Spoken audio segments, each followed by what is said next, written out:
نحمده ونستعينه ونؤمن به ونتوكل عليه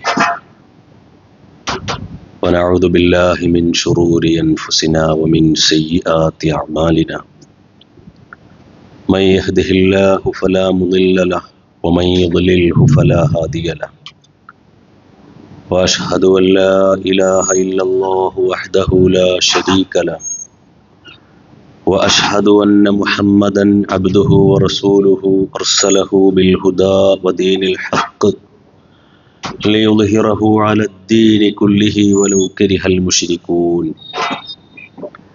اللهم صل على محمد وعلى آل محمد كما صليت على إبراهيم وعلى آل إبراهيم اللهم بارك على محمد وعلى آل محمد كما باركت على إبراهيم وعلى آل إبراهيم إنك حميد مجيد أما بعد فإن خير الحديث كتاب الله وخير الهدي هدي محمد صلى الله عليه وسلم وشر الأمور محدثاتها وكل محدثة بدعة وكل بدعة ضلالة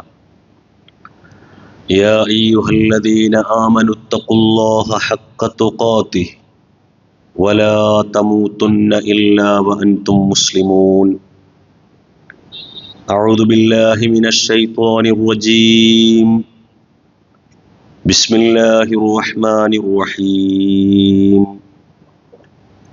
ومن أحسن دينا ممن أسلم وجهه لله وهو محسن واتبع ملة إبراهيم حنيفا واتخذ الله إبراهيم خليلا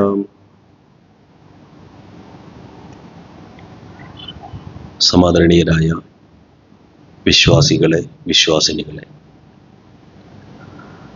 ജീവിതത്തിലുടനീളം അള്ളാഹുവിൻ്റെ ആജ്ഞാനിർദ്ദേശങ്ങൾ പരമാവധി പാലിച്ച് കഴിയുന്നത്ര സൂക്ഷ്മതയുള്ളവരായി ജീവിക്കണമേ എന്ന് ആദ്യമായി എന്നെയും തുടർന്ന് നിങ്ങളെ ഓരോരുത്തരെയും വളരെ ഗൗരവത്തോടുകൂടി ഉണർത്തുകയാണ്, വസിയ്യത്ത് ചെയ്യുകയാണ്. അള്ളാഹുവിൻ്റെ പ്രീതിയും പൊരുത്തവും ആഗ്രഹിച്ച് ജീവിതത്തിൻ്റെ എല്ലാ സന്ദർഭങ്ങളിലും സൂക്ഷ്മതയും നിയന്ത്രണവും പാലിക്കുന്ന യഥാർത്ഥ മുത്തക്കികളിൽ അള്ളാഹു നമ്മെ അവരെയും ഉൾപ്പെടുത്തി അനുഗ്രഹിക്കുമാറാകട്ടെ. പരിശുദ്ധ ഖുർആനിലെ 4-ാം അധ്യായം സൂറ നിസായിലെ 125-ാമത്തെ സൂക്തമാണ് ഞാൻ നിങ്ങളെ ഓതിക്കേൾപ്പിച്ചത്. ഒരു വിശ്വാസി എന്ന നിലയിൽ, ഒരു മുസ്ലിം എന്ന നിലയിൽ വളരെ ഗൗരവത്തോടുകൂടി മനസ്സിരുത്തേണ്ട ഒരു വിഷയത്തെ സംബന്ധിച്ചിട്ടാണ് അള്ളാഹു ഈ ആയത്തിലൂടെ നമ്മുടെ ശ്രദ്ധയെ ക്ഷണിക്കുന്നത്. ഈ ആയത്തിലൂടെ അള്ളാഹു പഠിപ്പിക്കുന്നത് വമൻ അഹ്സനു ദീനൻ, നല്ല ദീൻ പുലർത്തുന്നവനായി ആരുണ്ട്? ദീൻ ജീവിതത്തിൽ നന്നായി പുലർത്തുന്നവനായി ആരുണ്ട്? മിമ്മൻ അസ്ലമ വജ്ഹഹു ലില്ലാഹി, അള്ളാഹുവിന്റെ മുമ്പിൽ കീഴൊതുങ്ങിയ, അല്ലെങ്കിൽ അള്ളാഹുവിന്റെ മുമ്പിലേക്ക് തിരിഞ്ഞ നിലയിൽ, അള്ളാഹുവിലേക്ക് തന്റെ മുഖത്തെ തിരിച്ച നിലയിൽ, വഹുവ മുഹ്സിനുൻ, സദ്വൃത്തനായിക്കൊണ്ട്. അപ്പൊ സദ്വൃത്തനായിക്കൊണ്ട് തന്റെ മുഖത്തെ അള്ളാഹുവിന്റെ നേർക്ക് തിരിച്ചവനേക്കാൾ, അല്ലെങ്കിൽ അള്ളാഹുവിന്റെ മുന്നിൽ കീഴൊതുങ്ങിയവനേക്കാൾ നല്ല ദീൻ പുലർത്തുന്നവനായി ആരുണ്ട് എന്നാണ് അള്ളാഹു ഈ വചനത്തിലൂടെ നമ്മോട് ചോദിക്കുന്ന ഒരു കാര്യം. അപ്പൊ ഈ ആയത്തിന്റെ തഫ്സീറുകൾ നമ്മൾ പരിശോധിച്ചു നോക്കിയാൽ എന്താണ് മിമ്മൻ അസ്ലമ ലില്ലാഹി വജ്ഹഹു വഹുവ മുഹ്സിനുൻ? ഈ ആയത്തിനെ വിശദീകരിച്ചുകൊണ്ട് തഫ്സീറുകളിൽ രേഖപ്പെടുത്തപ്പെട്ടിട്ടുള്ളത് അഖ്ലസൽ അമല ലിറബ്ബിഹി അസ്സ വജല്ല, അതാണ് മിമ്മൻ അസ്ലമ വജ്ഹഹു ലില്ലാഹ്, അള്ളാഹുവിലേക്ക് തന്റെ മുഖം തിരിച്ചവനായ നിലയിൽ എന്നതിന്റെ വിവക്ഷ എന്ന് പറയുന്നത് അഖ്ലസൽ അമല ലിറബ്ബിഹി അസ്സ വജല്ല, അള്ളാഹുവിന്റെ പ്രീതി ആഗ്രഹിച്ചുകൊണ്ട്, അള്ളാഹുവിന്റെ വജ്ഹ് ഉദ്ദേശിച്ചുകൊണ്ട് മാത്രം കർമ്മം ചെയ്യുക എന്നുള്ളതാണ്. ഫഅമില ഈമാനൻ വഹ്തിസാബൻ, വിശ്വാസത്തോടും പ്രതിഫലേച്ഛയോടും കൂടി അള്ളാഹുവിന്റെ വജുഹുദ്ദേശിച്ചുകൊണ്ട് മാത്രം കർമ്മങ്ങൾ ചെയ്യുക, അങ്ങനെ ചെയ്യുന്നവനേക്കാൾ നല്ല ദീൻ പുലർത്തുന്നവൻ ആരുണ്ട് എന്നാണ്. ഇനി വഹുവ മുഹ്സിനുൻ, സദ്വൃത്തനായിക്കൊണ്ട്. എന്താണ് ഈ മുഹ്സിൻ എന്നതുകൊണ്ട് ഉദ്ദേശിക്കപ്പെടുന്നത്? ഐ ഇത്തബഅ ഫീ അമലിഹി മാ ശറഅഹു അല്ലാഹു ലഹു വമാ അർസല ബിഹി റസൂലുഹു മിനൽ ഹുദാ വദീനിൽ ഹഖ്. മുഹ്സിൻ എന്നതുകൊണ്ട് വിവക്ഷിക്കപ്പെടുന്നത് നമ്മൾ ചെയ്യുന്ന കർമ്മങ്ങൾ അള്ളാഹുവിന്റെ പ്രവാചകൻ നമുക്ക് പഠിപ്പിച്ച ശറഇനനുസൃതമായിരിക്കണം. അള്ളാഹുവിന്റെ പ്രവാചകൻ പഠിപ്പിച്ച അധ്യാപനങ്ങൾക്കനുസൃതമായിരിക്കണം നാം നിർവഹിക്കുന്ന കർമ്മങ്ങൾ. അപ്പൊ അവനേക്കാൾ നല്ല ദീൻ പുലർത്തുന്നവനായി ആരുണ്ട് എന്നാണ് അള്ളാഹു ഈ വചനത്തിലൂടെ നമ്മോടൊക്കെ ചോദിക്കുന്ന ഒരു കാര്യം. അപ്പൊ ഒന്നാമത്തെ ഒരു കാര്യം ഇഖ്ലാസ് ആണ്. രണ്ടാമത്തേത്, നമ്മൾ ചെയ്യുന്ന കർമ്മങ്ങൾ ഇഖ്ലാസ് ഉണ്ടായാൽ മാത്രം പോരാ, അത് അള്ളാഹുവിന്റെ പ്രവാചകന്റെ അധ്യാപനങ്ങൾക്കനുസൃതമാവുക കൂടി വേണം. അതുകൊണ്ടാണ് ആ കർമ്മത്തെ സംബന്ധിച്ച് ആ രൂപത്തിൽ ഈ ഒരു രണ്ട് നിബന്ധനകൾ ഒരു കർമ്മത്തിനുണ്ടാകുമ്പോൾ മാത്രമാണ് അത് അള്ളാഹുവിന്റെ അടുക്കൽ സ്വീകാര്യമായി തീരുക എന്നാണ് ഈ വചനത്തിലൂടെ അള്ളാഹു വളരെ കൃത്യമായി നമുക്ക് പഠിപ്പിച്ചു തരുന്നത്. മഹാനായ ഇബ്നുൽ ഖയ്യിം റഹ്മഹുല്ല പറയുന്നുണ്ട്, ഈ ആയത്തിനെ വിശദീകരിച്ചുകൊണ്ട് അദ്ദേഹം പറയുന്ന ഒരു കാര്യം, നാം ചെയ്യുന്ന കർമ്മങ്ങൾ അഖ്ലസഹു വ അസ്വബഹു, ഏറ്റവും ഇഖ്ലാസ് ഉള്ളതാകണം, അതുപോലെ തന്നെ ഏറ്റവും പ്രവാചകന്റെ അധ്യാപനങ്ങളുമായി ചേർന്ന് നിൽക്കുന്നതുമാകണം. എന്നിട്ട് അദ്ദേഹം വിശദീകരിക്കുന്നുണ്ട്, നിങ്ങൾ ചെയ്യുന്ന ഒരു കർമ്മം അത് പൂർണ്ണമായി ഇഖ്ലാസോട് കൂടിയാണ് നിങ്ങൾ അത് നിർവഹിക്കുന്നത് എന്ന് വിചാരിക്കുക. എന്നാൽ അള്ളാഹുവിന്റെ പ്രവാചകന്റെ അധ്യാപനങ്ങൾക്ക് പുറത്തുള്ള ഒരു കാര്യമാണ് നിങ്ങൾ നിർവഹിക്കുന്നത് എങ്കിൽ ആ കർമ്മം സ്വീകാര്യമല്ല. ഇനി നിങ്ങൾ ചെയ്യുന്ന ഒരു കർമ്മം അള്ളാഹുവിന്റെ പ്രവാചക അധ്യാപനങ്ങൾക്ക് അനുസൃതമായിട്ടാണ് നിങ്ങൾ ഒരു കർമ്മം ചെയ്യുന്നത്, ആ ചെയ്യുന്ന കർമ്മത്തിൽ ഇഖ്ലാസ് ഇല്ല എങ്കിലോ അപ്പോഴും ആ കർമ്മം അള്ളാഹുവിന്റെ അടുക്കൽ സ്വീകരിക്കപ്പെടാതെ പോകുമെന്നുള്ളതാണ്. അപ്പൊ ഇത് വളരെ പ്രാധാന്യമർഹിക്കുന്ന രണ്ട് കാര്യങ്ങളാണ്. നമ്മൾ ചെയ്യുന്ന കർമ്മങ്ങൾ ഇഖ്ലാസോടു കൂടിയായിരിക്കുക എന്നുള്ളതും, അതുപോലെ തന്നെ അത് അള്ളാഹുവിന്റെ പ്രവാചകന്റെ അധ്യാപനങ്ങൾക്ക് അനുസൃതമായി തീരുകയും ചെയ്യുക എന്ന് പറയുന്നത്. എന്താണ് ഇഖ്ലാസ് എന്ന് പറഞ്ഞാൽ? ഇഖ്ലാസിനെ സംബന്ധിച്ച് പണ്ഡിതന്മാരായ ആളുകൾ ഒട്ടനവധി അഭിപ്രായങ്ങൾ രേഖപ്പെടുത്തിയിട്ടുണ്ട്. പക്ഷെ ഈ അഭിപ്രായങ്ങളൊക്കെ പ്രധാനപ്പെട്ട ഒരാശയത്തോട് കേന്ദ്രീകരിച്ചുകൊണ്ടാണ് ഈ അഭിപ്രായങ്ങളൊക്കെ അവർ പ്രകടമാക്കിയിട്ടുള്ളത്. എന്താണ് ആ പ്രധാനപ്പെട്ട ആശയം എന്ന് പറയുന്നത്? നമ്മൾ ചെയ്യുന്ന കർമ്മങ്ങൾ റിയായിൽ നിന്ന് മുക്തമായിരിക്കുക എന്നുള്ളതാണ്. നമ്മൾ ചെയ്യുന്ന കർമ്മങ്ങൾ റിയായിൽ നിന്ന് മുക്തമായിരിക്കുക.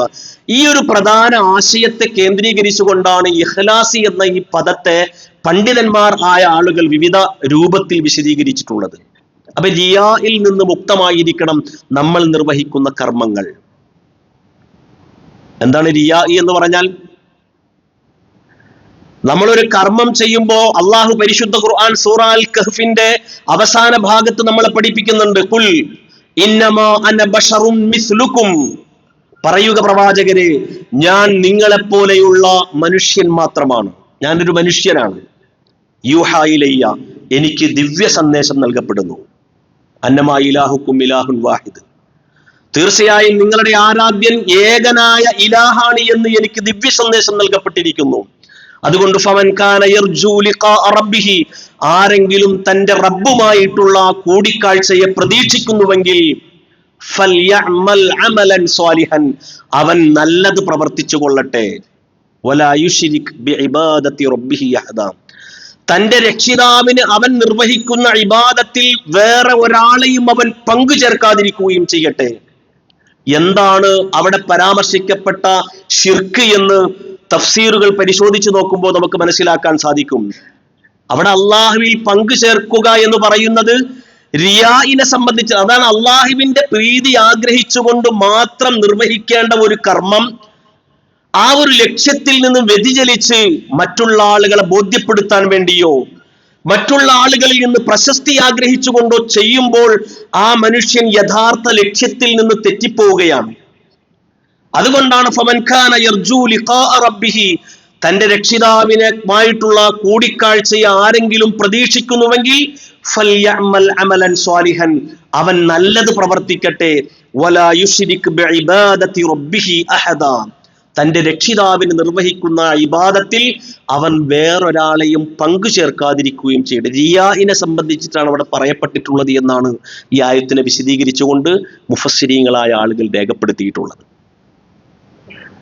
അപ്പൊ നമ്മുടെ കർമ്മങ്ങൾ അത് നമ്മൾ നിർവഹിക്കുമ്പോൾ യഥാർത്ഥ ലക്ഷ്യത്തിൽ നിന്ന് തെറ്റി മറ്റുള്ള ആളുകളെ ബോധ്യപ്പെടുത്താനും അതുപോലെ തന്നെ മറ്റുള്ളവരുടെ പ്രശംസ പിടിച്ചു പറ്റാനുമായി നമ്മൾ ചെയ്യുമ്പോൾ ആ കർമ്മത്തിലൂടെ നമുക്കുണ്ടാകുന്ന വലിയ ഭവിഷ്യത്ത് എന്ന് പറയുന്നത് നാളെ പരലോകത്ത് വെച്ച് അള്ളാഹു പറയും, ആരെ ബോധ്യപ്പെടുത്താൻ വേണ്ടിയാണോ നിങ്ങൾ ആ കർമ്മം ചെയ്തത്, ആരുടെ പ്രശംസ പിടിച്ചു പറ്റാൻ വേണ്ടിയാണോ നിങ്ങൾ ആ കർമ്മങ്ങൾ ചെയ്തത്, നിങ്ങൾ അവരുടെ അടുക്കലേക്ക് ചെല്ലുക. അവരുടെ അടുക്കൽ നിന്ന് ഈ കർമ്മത്തിന് എന്തെങ്കിലും പ്രതിഫലം ലഭിക്കുമെങ്കിൽ നിങ്ങൾ അത് അവരിൽ നിന്ന് വാങ്ങിക്കൊള്ളുക എന്ന് പടച്ചവൻ പറയുന്ന, അതായത് പടച്ചവന്റെ അടുത്ത് ആ കർമ്മത്തിന് നിങ്ങൾക്ക് ഒരു പ്രതിഫലവും ലഭിക്കാൻ പോകുന്നില്ല എന്നാണ് മഹാനായ പ്രവാചകൻ സല്ലല്ലാഹു അലൈഹി വസല്ലം പഠിപ്പിച്ചതിന്റെ ആ താല്പര്യം. അള്ളാഹുവിന്റെ പ്രവാചകൻ പഠിപ്പിക്കുകയാണ്, ഇമാം അഹ്മദ് ഉദ്ധരിക്കുന്ന ഒരു ഹദീസാണ്. റസൂലുള്ളാഹി സ്വല്ലല്ലാഹു അലൈഹി വസല്ലം പറയുകയാണ്, ഇന്ന അഖ്വഫ മാ അഖാഫു അലൈക്കും അശ്ശിർകുൽ അസ്ഗർ, നിങ്ങളുടെ കാര്യത്തിൽ ഞാൻ ഏറ്റവും അധികം ഭയപ്പെടുന്നത് നിങ്ങളുടെ ജീവിതത്തിൽ ശിർക്കുൽ അസ്ഗർ സംഭവിച്ചു പോകുന്നതിനെ തൊട്ടാണ്. ചെറിയ ശിർക്ക് നിങ്ങളുടെ ജീവിതത്തിൽ സംഭവിച്ചു പോകുന്ന കാര്യത്തെ സംബന്ധിച്ചാണ് നിങ്ങളുടെ കാര്യത്തിൽ ഞാൻ ഏറ്റവും അധികം ഭയപ്പെടുന്നത്. സ്വഹാബികളായ ആളുകൾ പ്രവാചകൻ സല്ലല്ലാഹു അലൈഹി വസല്ലമയോട് ചോദിക്കുന്നുണ്ട്, വമശ്ശിർകുൽ അസ്ഗർ യാ റസൂലല്ലാഹ്, അല്ലാഹുവിന്റെ പ്രവാചകരെ എന്താണ് ഈ ശിർക്കുൽ അസ്ഗർ എന്ന് പറയുന്നത്? അള്ളാഹുവിന്റെ പ്രവാചകൻ പഠിപ്പിക്കുന്നു, ഖാല അർരിയാഉ, ശിർക്കുൽ അസ്ഗർ എന്ന് പറഞ്ഞാൽ മറ്റുള്ളവരെ ബോധ്യപ്പെടുത്താൻ വേണ്ടി, മറ്റുള്ളവരെ കാണിക്കാൻ വേണ്ടി പ്രകടനപരതയോടുകൂടി നിങ്ങൾ ചെയ്യുന്ന കർമ്മങ്ങളാണ് അശ്ശിർക്കുൽ അസ്ഗർ എന്ന് പറയുന്നത്.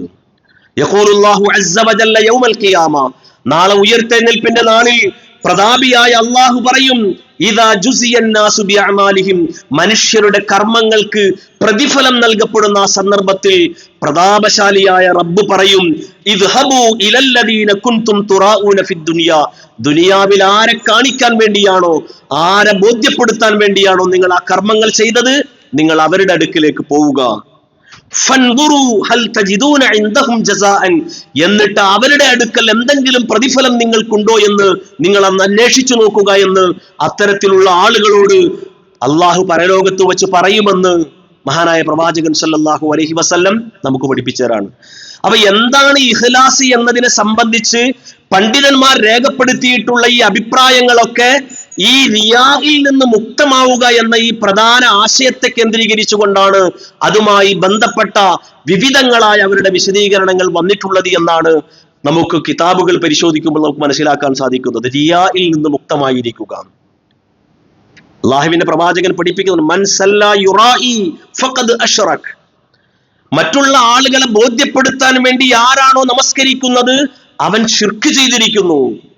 വമൻ സ്വാമ യുറാഇ ഫഖദ് അശ്റക, മറ്റുള്ളവരെ ബോധ്യപ്പെടുത്താൻ വേണ്ടി നോമ്പനുഷ്ഠിക്കുന്നവൻ ശിർക്കാണ് പ്രവർത്തിച്ചത്. വമൻ തസദ്ദഖ യുറാഇ ഫഖദ് അശ്റക, മറ്റുള്ളവരെ ബോധ്യപ്പെടുത്താൻ വേണ്ടി ആരാണോ ദാനധർമ്മങ്ങൾ നിർവഹിക്കുന്നത് അവൻ ശിർക്ക് വച്ചിരിക്കുന്നു.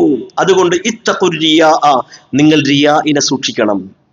ഫഇന്ന റിയാഅ അശ്ശിർക്കൽ അസ്ഗർ, കാരണം റിയാഇ എന്ന് പറയുന്നത് അത് ലഘുവായ ശിർക്കാകുന്നു, ചെറിയ ശിർക്കാകുന്നു എന്ന് മഹാനായ പ്രവാചകൻ സല്ലല്ലാഹു അലൈഹി വസല്ലം നമുക്ക് പഠിപ്പിച്ചു തരുന്നുണ്ട്. നമ്മുടെ ജീവിതത്തിലേക്ക് റിയാഇ എന്ന് പറയുന്ന ഈ ഒരു കാര്യം കടന്നു വരുന്നത് നമ്മൾ പ്രതീക്ഷിക്കാത്ത രൂപത്തിലായിരിക്കും. ഒരിക്കൽ അല്ലാഹുവിന്റെ പ്രവാചകൻ ഖറജൻ നബി സല്ലല്ലാഹു അലൈഹി വസല്ലം, അല്ലാഹുവിന്റെ പ്രവാചകൻ പള്ളിയിലേക്ക് പുറപ്പെട്ടു. ഫഖാല, എന്നിട്ട് അല്ലാഹുവിന്റെ പ്രവാചകൻ തന്റെ അനുയായികളോട് പറഞ്ഞു, അയ്യുഹന്നാസ്, അല്ലയോ ജനങ്ങളെ, ഇയ്യാക്കും വശിർക്കസ് സറായിർ, ഗോപ്യമായ ശിർക്കിനെ നിങ്ങൾ സൂക്ഷിക്കണം. ഗോപ്യമായ ശിർക്കിനെ നിങ്ങൾ സൂക്ഷിക്കണം. ഖാലു യാ റസൂലല്ലാഹ് വമ ശിർക്കുസ് സറായിർ, അല്ലാഹുവിന്റെ പ്രവാചകരെ എന്താണ് ഈ ഗോപ്യമായ ശിർക്ക്? അതിന് പ്രവാചകൻ സല്ലല്ലാഹു അലൈഹി വസല്ലം നൽകുന്ന ഒരു മറുപടിയുണ്ട്. യഖൂമുർ റജുലു ഫയുസല്ലി, ഒരു മനുഷ്യൻ നമസ്കരിക്കാൻ വേണ്ടി ഇങ്ങനെ നിൽക്കാണ്. ഫയുസയ്യിനു സ്വലാത്തഹു, ആ മനുഷ്യൻ തന്റെ നമസ്കാരം ഭംഗിയാക്കും. ആ മനുഷ്യൻ തന്റെ നമസ്കാരം ഭംഗിയാക്കും. ജാഹിദൻ ലിമാ യറാ മൻ നളറ അന്നാസു ഇലൈഹി, ആളുകൾ തന്നെ നിരീക്ഷിക്കുന്നുണ്ട്, ആളുകൾ തന്റെ നമസ്കാരം വീക്ഷിക്കുന്നുണ്ട് എന്ന് മനസ്സിലാക്കുമ്പോൾ ആ മനുഷ്യൻ തന്റെ നമസ്കാരം ഒന്ന് ഭംഗിയാക്കും. ഫദാലിക ശിർക്കു സറാഗിർ, അതാണ് ഗോപ്യമായ ശിർക്ക് എന്നാണ് മഹാനായ പ്രവാചകൻ സല്ലല്ലാഹു അലൈഹി വസല്ലം നമുക്ക് പരിചയപ്പെടുത്തി തന്നത്. അപ്പൊ നമ്മളൊരു കാര്യം ചെയ്തുകൊണ്ടിരിക്കുകയാണ്, നാലാളുകൾ നമ്മുടെ ആ പ്രവർത്തനത്തെ വീക്ഷിക്കുകയും നിരീക്ഷിക്കുകയും ചെയ്യുന്നുണ്ട് എന്ന് നമ്മൾ കാണുമ്പോൾ നമ്മുടെ ആ പ്രവർത്തനത്തെ നമ്മൾ ഒന്നുകൂടി ഭംഗിയാക്കുക. അപ്പൊ നമ്മൾ ആർക്കു വേണ്ടി ആ പ്രവർത്തനത്തെ ഭംഗിയാക്കിയത്? നമ്മളെ നിരീക്ഷിച്ചുകൊണ്ടിരിക്കുന്ന, നമ്മളെ വീക്ഷിച്ചുകൊണ്ടിരിക്കുന്ന ആ ആളുകൾക്ക് വേണ്ടിയിട്ടാണ് ആ കർമ്മത്തെ നമ്മൾ ഏറ്റവും മനോഹരമാക്കിയത്. നമ്മളൊരു കർമ്മത്തെ ഏറ്റവും മനോഹരമാക്കേണ്ടത് എന്തുദ്ദേശിച്ചുകൊണ്ടായിരിക്കണം? അള്ളാഹുവിന്റെ പ്രീതി ആഗ്രഹിച്ചുകൊണ്ടായിരിക്കണം, പടച്ചവന്റെ വജ്ഹ് ഉദ്ദേശിച്ചുകൊണ്ടായിരിക്കണം, അവന്റെ തൃപ്തി ആഗ്രഹിച്ചുകൊണ്ടായിരിക്കണം. ഈ ഒരു ലക്ഷ്യത്തിൽ നിന്ന് നമ്മുടെ കർമ്മങ്ങൾ മാറിപ്പോകുമ്പോൾ ആ കർമ്മങ്ങൾ നിഷ്ഫലമായി പോകുമെന്നാണ് അള്ളാഹു ഖുർആനിലൂടെ എനിക്കും നിങ്ങൾക്കുമൊക്കെ പരിചയപ്പെടുത്തി തരുന്നത്. ഒരിക്കലും അങ്ങനെ ഉണ്ടാകാൻ പാടില്ല. മറ്റുള്ള ആളുകളെ ബോധ്യപ്പെടുത്താൻ വേണ്ടി നമ്മൾ ചെയ്യുക എന്ന് പറയുന്നത്, ആ ഒരു രീതിയെ അല്ലെങ്കിൽ അത്തരത്തിലുള്ള പ്രവർത്തനത്തെ എത്രമാത്രം മോശമായ രൂപത്തിലാണ് ഖുർആൻ നമുക്ക് മുമ്പിൽ പരിചയപ്പെടുത്തി തരുന്നത്. ആ കർമ്മങ്ങൾ സ്വീകരിക്കപ്പെടുകയില്ല. ഒരു സ്ഥലത്ത് അള്ളാഹു നമ്മൾ ചെയ്യുന്ന ദാനധർമ്മങ്ങളുടെ പ്രതിഫലം നിങ്ങൾ നഷ്ടപ്പെടുത്തി കളയരുത്. ഏതുപോലെ അവിടെ ഈ റിയാഇനെ സംബന്ധിച്ചിട്ടാണ് ഖുർആൻ പറഞ്ഞത്. സൂറ അൽ ബഖറയിൽ പടച്ചോൻ പറയുന്നുണ്ട്, യാ അയ്യുഹല്ലദീന ആമനു ലാ തുബ്തിലു സദഖാതികും ബിൽ മന്നി വൽ അദാ, ദാനധർമ്മങ്ങൾ എടുത്തു പറഞ്ഞുകൊണ്ടും കൊടുത്തതിന്റെ പേരിൽ പ്രയാസപ്പെടുത്തിക്കൊണ്ടും നിങ്ങൾ നിർവഹിക്കുന്ന ദാനധർമ്മങ്ങളുടെ പ്രതിഫലം നിങ്ങൾ ഇല്ലാതാക്കി കളയരുത്. ഏതുപോലെയാണ്? ആളുകളെ ബോധ്യപ്പെടുത്താൻ വേണ്ടി സമ്പത്ത് ചെലവഴിക്കുന്ന ഒരാളെ പോലെയാണെന്ന്. നിങ്ങൾ കൊടുത്തത് വിളിച്ചു പറയുകയും കൊടുത്തതിന്റെ പേരിൽ സാധുക്കളായ ആളുകളെ നിങ്ങൾ പ്രയാസപ്പെടുത്തുകയും ചെയ്യുകയാണ് എങ്കിൽ നിങ്ങളുടെ ആ ദാനധർമ്മം നിഷ്ഫലമാണ്. ഏതുപോലെ? മറ്റുള്ളവരെ കാണിക്കുവാൻ വേണ്ടി ദാനധർമ്മങ്ങൾ ചെയ്യുന്ന ഒരാളുടെ ദാനധർമ്മം പോലെയാണ് അതുമെന്ന് അള്ളാഹു പരിശുദ്ധ ഖുർആനിലൂടെ എനിക്കും നിങ്ങൾക്കും ഒക്കെ പരിചയപ്പെടുത്തി തരികയാണ്. അപ്പൊ റിയാ എന്ന് പറയുന്ന ഈ ഒരു കാര്യം നമ്മുടെ കർമ്മങ്ങളിലേക്ക് വന്നു പോകാതിരിക്കാൻ, വമൻ അഹ്സനു ദീനൻ മിമ്മൻ അസ്ലമ വജ്ഹഹു ലില്ലാഹ്, ഇഖ്ലാസോടുകൂടി ആ കർമ്മങ്ങൾ നിർവഹിക്കാൻ നമുക്ക് സാധ്യമാകേണ്ടതുണ്ട്. ഖുർആൻ അതാണ് നമ്മളെ പഠിപ്പിക്കുന്നത്. നമുക്കെല്ലാവർക്കും ഹൃദിസ്ഥമായ അല്ലെങ്കിൽ നമുക്കെല്ലാവർക്കും പരിചയമുള്ള ഒരു അധ്യായമാണ് സൂറ അൽ ബയ്യിന. സൂറ അൽ ബയ്യിനയിലൂടെ അള്ളാഹു നമ്മളെ പഠിപ്പിക്കുന്നു, വമാ ഉമിറു ഇല്ലാ ലിയഅ്ബുദുല്ലാഹ മുഖ്ലിസീന ലഹുദ്ദീൻ. വമാ ഉമിറു, അവരോട് കൽപ്പിക്കപ്പെട്ടിട്ടില്ല, ഇല്ലാ ലിയഅ്ബുദല്ലാഹ്, അള്ളാഹുവിനെ ഇബാദത്ത് ചെയ്യാനല്ലാതെ, മുഖ്ലിസീന ലഹുദ്ദീൻ, ഇഖ്ലാസോടുകൂടി അള്ളാഹുവിനെ ഇബാദത്ത് ചെയ്യാനല്ലാതെ അവരോട് കൽപ്പിക്കപ്പെട്ടിട്ടില്ല. നമ്മൾ നിർവഹിക്കുന്ന ഇബാദത്ത് ഇഖ്ലാസോടുകൂടി ആയിരിക്കണം. ആ നിർവഹിക്കുന്ന ഇബാദത്തായിരുന്നാലും മറ്റു സൽക്കർമ്മങ്ങളായിരുന്നാലും അത് അള്ളാഹുവിന്റെ അടുക്കൽ സ്വീകരിക്കപ്പെടുന്നതിന്റെ ഒന്നാമത്തെ മാനദണ്ഡം അത് നിർവഹിച്ചത് ഇഖ്ലാസോടുകൂടിയാണോ എന്നുള്ളതാണ്. രണ്ടാമത്തേത് സ്വീകരിക്കപ്പെടുന്ന മാനദണ്ഡം എന്ന് പറയുന്നത് അത് പ്രവാചകൻ സല്ലല്ലാഹു അലൈഹി വസല്ലമയുടെ അധ്യാപനങ്ങൾക്കനുസൃതമാണോ എന്നാണ്. അള്ളാഹുവിന്റെ പ്രവാചകന്റെ അധ്യാപനങ്ങളിൽ പെടാത്ത ഒരു കാര്യമാണ് നമ്മൾ നിർവഹിക്കുന്നത് എങ്കിൽ അത്തരം കർമ്മങ്ങളെ സംബന്ധിച്ച് അള്ളാഹു പരിശുദ്ധ ഖുർആനിലൂടെ നമുക്ക് പഠിപ്പിച്ചു തരുന്നുണ്ട്. ഖുർആനിൽ ഒരു അധ്യാപനം ഈ രൂപത്തിലാണ്, അതീഉല്ലാഹ വ അതീഉർ റസൂല വലാ തുബ്തിലു അഅമാലക്കും, നിങ്ങൾ അള്ളാഹുവിനെ അനുസരിക്കുക, അള്ളാഹുവിന്റെ പ്രവാചകനെ അനുസരിക്കുക, നിങ്ങൾ നിർവഹിക്കുന്ന കർമ്മങ്ങൾ അള്ളാഹുവിന്റെയും പ്രവാചകന്റെയും അധ്യാപനങ്ങൾക്ക് അനുസൃതമാവുക എന്നാ പറഞ്ഞതിന്റെ അർത്ഥം. വലാ തുബ്തിലു അഅമാലക്കും, നിങ്ങളുടെ പ്രവർത്തനങ്ങളെ നിങ്ങൾ നിഷ്ഫലമാക്കി കളയരുത്.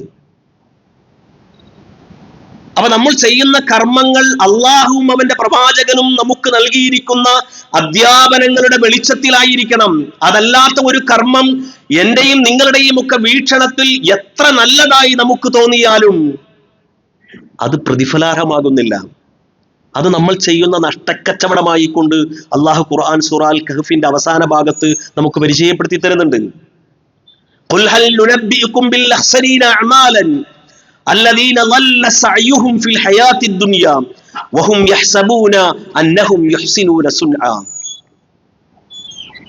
സൂറത്തുൽ കഹഫിന്റെ 18-ാം അധ്യായം, സൂറത്തുൽ കഹഫിന്റെ അവസാന ഭാഗത്ത് അല്ലാഹു പറയാണ്, ഖുൽ നബിയെ താങ്കൾ പറയുക, ഹൽ നുനബ്ബിഉകും, നാം നിങ്ങൾക്ക് അറിയിച്ചു തരട്ടെയോ, കർമ്മങ്ങൾ ചെയ്യുന്ന ആളുകളിൽ വെച്ച് ഏറ്റവും നഷ്ടം സംഭവിച്ച ആളുകളെ സംബന്ധിച്ച് നാം നിങ്ങൾക്ക് അറിയിച്ചു തരട്ടെയോ? ആരാണവർ? ഹൽ നുനബ്ബിഉകും ബിൽ അഖ്സരീന അഅമൽ അല്ലദീന ളല്ല സഅയ്യുഹും ഫിൽ ഹയാത്തിദ് ദുനിയ, ഈ ദുനിയാവിൽ അവർ ചെയ്ത പ്രവർത്തനങ്ങൾ ലക്ഷ്യത്തിൽ നിന്ന് വ്യതിചലിച്ചു പോയി, അവരുടെ ലക്ഷ്യത്തിൽ നിന്ന് അവർ വ്യതിചലിച്ചു പോയി. വഹും യഹ്സബൂന അന്നഹും യുഹ്സിനൂന സുൻആ, അവർ ധരിക്കുന്നത്, അവർ വിചാരിക്കുന്നത് തങ്ങൾ ഈ പ്രവർത്തിക്കുന്നതൊക്കെ നല്ല കാര്യമാണ്, പുണ്യമുള്ള കാര്യമാണ് എന്നവർ ധരിക്കുകയും ചെയ്യുന്നു എന്നുള്ളതാണ്. അപ്പൊ നമ്മൾ നിർവഹിക്കുന്ന ഒരു കാര്യം അത് അള്ളാഹുവിന്റെ അടുക്കൽ പ്രതിഫലാർഹമായി തീരണമെങ്കിൽ രണ്ടാമതായി പരിഗണിക്കപ്പെടുന്ന മാനദണ്ഡം അത് അള്ളാഹുവിന്റെയും അവന്റെ പ്രവാചകന്റെയും അധ്യാപനങ്ങൾക്ക് അനുസൃതമായി മാറുക എന്നുള്ളതാണ്. അള്ളാഹുവും അവന്റെ പ്രവാചകനും പഠിപ്പിച്ചതിൽ നിന്ന് അതിന് വിരുദ്ധമായി അല്ലെങ്കിൽ അതിലധികമായി നമ്മൾ പ്രവർത്തിക്കുകയാണെങ്കിൽ അതെല്ലാം പ്രവാചകൻ നിരുത്സാഹപ്പെടുത്തിയിട്ടുള്ള കാര്യങ്ങളാണ്. നമ്മളൊക്കെ എത്രയോ പ്രാവശ്യം കേട്ട് പരിചയിച്ച ചരിത്രമാണ്. പ്രവാചക പത്നി ആയിഷ റളിയല്ലാഹു അൻഹയുടെ അടുക്കൽ അവിടുത്തെ ചില അനുചരന്മാർ വന്നുകൊണ്ട് പ്രവാചകന്റെ ഒരു ദിവസത്തെ കർമ്മങ്ങളെ കുറിച്ച് അന്വേഷിക്കുകയാണ്. അള്ളാഹുവിന്റെ പ്രവാചകൻ എന്തൊക്കെ കാര്യങ്ങളാണ് ഒരു ദിവസം ചെയ്യുന്നത്? ആയിഷ റളിയല്ലാഹു അൻഹ പ്രവാചകൻ ചെയ്യുന്ന കാര്യങ്ങളൊക്കെ അവരുടെ മുമ്പിൽ വിശദീകരിച്ചു. പ്രവാചകൻ ചെയ്യുന്ന കർമ്മങ്ങൾ വളരെ കുറച്ചാണ് എന്ന് അവർക്ക് തോന്നി. അപ്പൊ അവരുടെ കൂട്ടത്തിൽ ഒരാൾ പറഞ്ഞു, അള്ളാഹുവിന്റെ പ്രവാചകനാണ്, നമ്മൾ അള്ളാഹുവിന്റെ പ്രവാചകനേക്കാൾ എത്രയോ താഴ്ന്ന പദവിയിലുള്ള ആളുകളാണ്, അതുകൊണ്ട് നമ്മൾ പ്രവാചകൻ ചെയ്ത അത്രയൊന്നും ചെയ്താൽ പോരാ, നമ്മൾ അതിൽ അധികമായി കൊണ്ട് നമ്മൾ ചെയ്യേണ്ടിയിരിക്കുന്നു. ആ മൂന്നാളുകളും അവിടെ വെച്ച് ഓരോ ശപഥം ചെയ്യാണ്. ഒരാൾ പറഞ്ഞു, ഞാൻ ഇനി രാത്രി ഒരൽപ്പം പോലും ഉറങ്ങാതെ രാത്രി മുഴുവൻ നമസ്കാരത്തിൽ മുഴുകും. രണ്ടാമത്തെ ആള് പറഞ്ഞു, ഞാൻ ഇനി ഒരു ദിവസം പോലും നോമ്പ് ഉപേക്ഷിക്കാതെ ഞാൻ മുഴുവൻ എല്ലാ ദിവസവും ഞാൻ നോമ്പനുഷ്ഠിക്കും. മൂന്നാമത്തെ വ്യക്തി പറഞ്ഞു, ഇബാദത്ത് പടച്ചവന് ചെയ്യാനായിട്ട് ഭാര്യയും മക്കളും കുടുംബമൊക്കെ ഒരു തടസ്സാണ്, അതുകൊണ്ട് വൈവാഹിക ജീവിതത്തിൽ പോലും ഏർപ്പെടാതെ ഞാൻ ഇബാദത്തുകളിൽ മുഴുകും. ആയിഷ റളിയല്ലാഹു അൻഹ പ്രവാചകൻ വന്നപ്പോ ഈ അനുയായികൾ വന്ന വിവരവും അവരവിടെ നിന്ന് എടുത്തുപോയ തീരുമാനമൊക്കെ പ്രവാചകൻ അറിയിച്ചു. അള്ളാഹുവിന്റെ പ്രവാചകൻ ഈ ആളെ അയച്ച് വിളിച്ചു വരുത്തി. റസൂൽ അവരോട് ചോദിച്ചു, നിങ്ങളാണോ ഇന്ന രൂപത്തിലൊക്കെ ഇവിടെ വെച്ച് ശപഥം ചെയ്തു പോയ ആളുകൾ? അവർ പറഞ്ഞു, അതെ. അള്ളാഹുവിന്റെ പ്രവാചകൻ അവരോട് പറയുന്നു, അമാ വല്ലാഹി ഇന്നി ലഅഖ്ശാകും ലില്ലാഹി വഅത്ഖാകും, നിങ്ങളെക്കാളൊക്കെ കൂടുതൽ അള്ളാഹുവിനെ ഭയപ്പെടുകയും അള്ളാഹുവിനെ സൂക്ഷിച്ചു ജീവിക്കുകയും ചെയ്യുന്ന ആളാണ് ഞാൻ. ഞാൻ രാത്രി ഉറങ്ങാറുണ്ട്, നമസ്കരിക്കാറുമുണ്ട്, ഞാൻ നോമ്പനുഷ്ഠിക്കാറുണ്ട്, ഞാൻ നോമ്പ് ഒഴിവാക്കാറുമുണ്ട്, ഞാൻ കുടുംബജീവിതം നയിക്കുന്നവനാണ്. അതുകൊണ്ട് ഞാൻ പഠിപ്പിച്ച ഈ നടപടിക്രമങ്ങൾക്ക് വിരുദ്ധമായി കൊണ്ട് ആരെങ്കിലും പ്രവർത്തിക്കുന്നുവെങ്കിൽ അവൻ നമ്മിൽ പെട്ടവനല്ല എന്ന കർശനമായ താക്കീതാണ് റസൂലുള്ളാഹി സ്വല്ലല്ലാഹു അലൈഹി വസല്ലം ആ ആളുകളെ വിളിച്ചു വരുത്തി പ്രവാചകൻ അവർക്ക് കൊടുത്തത്. അപ്പൊ നമ്മൾ ചെയ്യുന്ന കാര്യം എത്ര തന്നെ നല്ലതായിരുന്നാലും അത് അള്ളാഹുവിന്റെയും പ്രവാചകന്റെയും അധ്യാപനങ്ങൾക്ക് അപ്പുറത്താണ് എങ്കിൽ വളരെ ഗൗരവത്തോടു കൂടിയാണ് നമ്മൾ അതിനെ കാണേണ്ടത് എന്നാണ് ഈ അധ്യാപനം നമുക്ക് പഠിപ്പിച്ചു തരുന്നത്. അപ്പോ വമൻ അഹ്സനു ദീനൻ മിമ്മൻ അസ്ലമ വജ്ഹഹു ലില്ലാഹി വഹുവ മുഹ്സിനുൻ, സദ്വൃത്തനായിക്കൊണ്ട് തന്റെ മുഖത്തെ അള്ളാഹുവിന്റെ നേർക്ക് തിരിച്ചവനായ നിലയിൽ ആ ഒരു വ്യക്തിയേക്കാൾ നല്ല ദീൻ പുലർത്തുന്നതായി ആരുണ്ട് എന്ന ഈ ആയത്തിനെ വിശദീകരിച്ചുകൊണ്ട് മുഫസ്സിറുകളായ ആളുകൾ രേഖപ്പെടുത്തിയിട്ടുള്ള കാര്യമാണ് നമ്മൾ ചെയ്യുന്ന കർമ്മങ്ങൾ അത് ഇഖ്ലാസോടുകൂടി ആയിരിക്കുക എന്നുള്ളതും അതുപോലെ തന്നെ അത് പ്രവാചകന്റെ അധ്യാപനങ്ങൾക്ക് അനുസൃതമായി തീരുക എന്നുള്ളതും അതാണ് ഇതുകൊണ്ട് വിവക്ഷിക്കപ്പെട്ടത് എന്ന് ഈ ആയത്തിനെ വിശദീകരിച്ചുകൊണ്ട് മുഫസ്സിറുകളായ ആളുകൾ നമുക്ക് പരിചയപ്പെടുത്തി തരികയാണ്. അതുകൊണ്ട് നമ്മൾ നിർവഹിക്കുന്ന കർമ്മങ്ങൾ ആ രൂപത്തിൽ ഇഖ്ലാസോടുകൂടി ആയിരിക്കണം.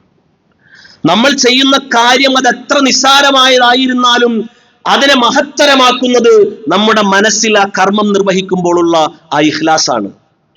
ചെയ്യുന്ന കാര്യം എത്ര നിസ്സാരമാണ് എങ്കിലും ആ കർമ്മം നിർവഹിക്കുമ്പോൾ നമ്മുടെ മനസ്സിലുള്ള ഇഖ്ലാസ് എന്താണോ അതാണ് ആ കർമ്മത്തെ മഹത്തരമാക്കി മാറ്റുന്നത്. നമ്മൾ ചെയ്യുന്ന കർമ്മം എത്ര മഹത്തരമാണ് എങ്കിലും അത് നിർവഹിക്കുന്ന സമയത്ത് ഇഖ്ലാസ് നമ്മുടെ ഉള്ളിലില്ല എങ്കിൽ അള്ളാഹുവിന്റെ മുമ്പിൽ ആ കർമ്മം വളരെ നിസ്സാരമാണ്. ഇഖ്ലാസോടുകൂടി ഒരു കർമ്മം നിർവഹിക്കുമ്പോഴാണ് ദുനിയാവിലും പരലോകത്തും അത് ഏറ്റവും മഹത്തരമായി മാറുന്നത്. നമ്മളൊന്ന് ആലോചിച്ച് നോക്കി, ദുനിയാവിൽ നമ്മൾ അകപ്പെട്ട വലിയ വിപത്തിൽ നിന്ന് നമ്മളെ രക്ഷിക്കാൻ മാത്രം കെൽപ്പുള്ളതാണ് ഇഖ്ലാസോടുകൂടി നമ്മൾ നിർവഹിക്കുന്ന കർമ്മങ്ങൾ. നമ്മൾ കേട്ട് പരിചയിച്ചൊരു ചരിത്രമാണ്, ഒരു യാത്രാ മധ്യേ ഗുഹയിൽ അകപ്പെട്ടു പോയ 3 ആളുകളുടെ ചരിത്രം നമ്മൾ പഠിച്ചിട്ടുണ്ട്. ആ ഗുഹയിൽ നിന്ന് പുറത്തു കടക്കാൻ കഴിയാതെ എല്ലാ ശ്രമങ്ങളും പരാജയപ്പെട്ടപ്പോൾ അവർ തീരുമാനിക്കുന്നത് ഇഖ്ലാസോടുകൂടി നമ്മൾ നിർവഹിച്ച കർമ്മങ്ങൾ മുന്നിൽ വെച്ചുകൊണ്ട് നമുക്ക് പടച്ചവനോട് പ്രാർത്ഥിക്കാന്നാ പറഞ്ഞത്. ഇഖ്ലാസോടുകൂടി നമ്മുടെ ജീവിതത്തിൽ, ഏറ്റവും ഇഖ്ലാസോടുകൂടി നമ്മുടെ ജീവിതത്തിൽ നമ്മൾ നിർവഹിച്ച കർമ്മം മുന്നിൽ നിർത്തിക്കൊണ്ട് നമുക്ക് പടച്ചവനോട് സഹായത്തെ ചോദിക്കാം. ആ 3 ആളുകളും അവരുടെ ജീവിതത്തിൽ ഏറ്റവും ഇഖ്ലാസോടുകൂടി അവർ ചെയ്ത കർമ്മം മുന്നിൽ നിർത്തി പടച്ചവനോട് തവസ്സുൽ ചെയ്ത് പ്രാർത്ഥിച്ചപ്പോ അവരകപ്പെട്ട ആപത്തിൽ നിന്ന് അള്ളാഹു അവരെ രക്ഷപ്പെടുത്തി എന്നാണ്. നമ്മൾ അകപ്പെട്ടു പോകുന്ന വലിയ വലിയ വിപത്തുകളിൽ നിന്ന് നമ്മളെ രക്ഷപ്പെടുത്താൻ പോലും മതിയായതാണ് ഈ ഇഖ്ലാസോടുകൂടി നമ്മൾ നിർവഹിക്കുന്ന കർമ്മങ്ങൾ. നാളെ പരലോകത്തൊന്ന് ആലോചിച്ച് നോക്കി. പരലോകത്ത് അള്ളാഹു ഒരു വിഭാഗം ആളുകൾ നമുക്ക് പരിചയപ്പെടുത്തി തരുന്നുണ്ട്. അള്ളാഹു പ്രത്യേകമായി തണലിട്ട് കൊടുക്കുന്ന 7 വിഭാഗം ആളുകളെ സംബന്ധിച്ച് റസൂലുള്ളാഹി സ്വല്ലല്ലാഹു അലൈഹി വസല്ലം നമുക്ക് പരിചയപ്പെടുത്തി തന്നു. സബഅത്തുൻ, 7 വിഭാഗം ആളുകൾക്ക് യുദില്ലുഹുമുല്ലാഹു യൗമൽ ഖിയാമ, നാളെ ഉയർത്തെഴുന്നേൽപ്പിന്റെ നാളിൽ അള്ളാഹു തണൽ വിരിച്ചു കൊടുക്കും. അതിലൊരു വിഭാഗം ആളുകൾ ആരാന്നറിയോ? ഞാൻ നേരത്തെ ഈ സൂചിപ്പിച്ച ഇഖ്ലാസോടുകൂടി കർമ്മം ചെയ്ത ആളാണ്. ആ ഇഖ്ലാസോടുകൂടി ആ കർമ്മം ചെയ്ത ആളെ പ്രവാചകൻ പരിചയപ്പെടുത്തിയത് വറജുലുൻ തസദ്ദഖ ബിസദഖത്തിൻ, ആ മനുഷ്യൻ ഒരു ദാനം ചെയ്തു, ഫഅഖ്ഫാഹ, എന്നിട്ട് ആ ദാനം അദ്ദേഹം വളരെ രഹസ്യമാക്കി വെച്ചു. വേറൊരാളെയും ബോധ്യപ്പെടുത്താതെ, ആരും അറിയാതെ, ആരെയും ബോധ്യപ്പെടുത്താൻ ശ്രമിക്കാതെ വളരെ സ്വകാര്യമായി കൊണ്ട് ആ മനുഷ്യൻ ഒരു ദാനധർമ്മം ചെയ്തു. എത്രത്തോളം? വലത് കൈ കൊണ്ട് കൊടുത്ത ദാനം ഇടത് കൈ പോലും അറിയാത്ത രൂപത്തിലാണ് ആ മനുഷ്യൻ ആ ദാനം നിർവഹിച്ചത്. അത്രമാത്രം ഇഖ്ലാസോടുകൂടിയാണ് ആ വ്യക്തി ആ കർമ്മം നിർവഹിച്ചത്. ആ വ്യക്തിക്ക് നാളെ പരലോകത്ത് വെച്ച് അള്ളാഹു പ്രത്യേകമായ തണൽ വിരിച്ചു കൊടുക്കുമെന്ന് അള്ളാഹുവിന്റെ പ്രവാചകൻ നമുക്ക് പഠിപ്പിച്ചു തരാണ്. അപ്പൊ നമ്മൾ നിർവഹിക്കുന്ന കർമ്മങ്ങൾ അത് എത്ര ചെറുതാണ് എങ്കിലും അത് അള്ളാഹുവിന്റെ അടുക്കൽ മഹത്തരമാണോ അല്ലയോ എന്ന് നിശ്ചയിക്കുന്നത് നമ്മുടെ ഉള്ളിൽ ആ കർമ്മം നിർവഹിക്കുമ്പോഴുള്ള ഇഖ്ലാസ് ആയിരിക്കും. അതുകൊണ്ട് വമാ ഉമിറു, കൽപ്പിക്കപ്പെട്ടിട്ടില്ല ഒരാളോടും ഇല്ലാ ലിയഅ്ബുദുല്ലാഹ മുഖ്ലിസീന ലഹുദ്ദീൻ, ഇഖ്ലാസോടുകൂടി അള്ളാഹുവിന്റെ ഇബാദത്തുകൾ നിർവഹിക്കാനല്ലാതെ ഒരാളോടും പടച്ചോൻ കൽപ്പിച്ചിട്ടില്ല. അതുകൊണ്ട് നമ്മൾ നിർവഹിക്കുന്ന ആ കർമ്മങ്ങൾ അങ്ങേയറ്റത്തെ ഇഖ്ലാസോടുകൂടി ആയിരിക്കണമെന്നുള്ള നിർബന്ധ ബുദ്ധി വിശ്വാസികൾ എന്ന നിലക്ക് നമുക്ക് ഓരോരുത്തർക്കും ഉണ്ടായിരിക്കണം. 4-ാം അധ്യായം സൂറ നിസായിലെ 125-ാമത്തെ വചനത്തിലൂടെ ഈ ഒരു സന്ദേശമാണ് അള്ളാഹു നമുക്ക് മുമ്പിൽ വളരെ കൃത്യമായി നൽകുന്നത്. അതുകൊണ്ട് നമ്മൾ ചെയ്യുന്ന കർമ്മങ്ങൾ ഇഖ്ലാസോടുകൂടി ആയിരിക്കുവാനും, എന്തൊരു കർമ്മം ചെയ്യുകയാണ് എങ്കിലും അത് അള്ളാഹുവിന്റെ പ്രവാചകന്റെ അധ്യാപനങ്ങൾക്ക് അനുസൃതമാണ് എന്ന് ഉറപ്പുവരുത്തിക്കൊണ്ട് അത് നിർവഹിക്കുവാനും നമ്മൾ ഓരോരുത്തരും ശ്രദ്ധ വെച്ച് പുലർത്തേണ്ടതുണ്ട്. അത്തരത്തിലുള്ള ആളുകളുടെ ഗണത്തിൽ അള്ളാഹു നമ്മേവരെയും ഉൾപ്പെടുത്തി അനുഗ്രഹിക്കുമാറാകട്ടെ.